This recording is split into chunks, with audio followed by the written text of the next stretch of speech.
PS4 account sign-in fix after password reset. Are you stuck on the sign-in screen after resetting your password?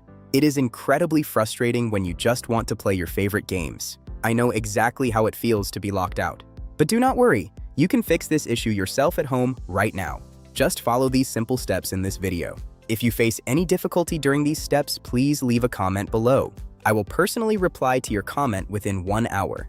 Please like and share this video, and subscribe to Tech Vibes for more fixes. Let us start with the first and easiest solution. First, check the PlayStation Network status online.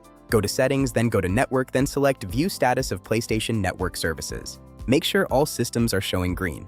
Next, verify your internet connection on the console.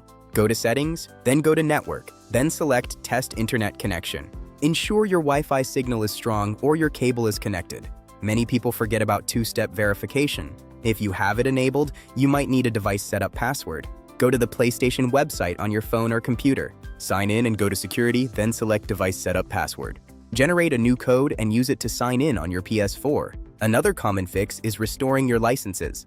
Go to Settings, then go to Account Management, then select Restore Licenses. This will sync your account details with the Sony servers. If you are still stuck, try rebuilding your database. Turn off your PS4 completely. Hold the power button for 7 seconds. Connect your controller with a USB cable. Select option 5, which is Rebuild Database. Do not worry. This process will not delete any of your games or data. Finally, try signing out and signing back in one last time. You should now be back online and ready to play. Thank you for watching Tech Vibes. See you in the next video.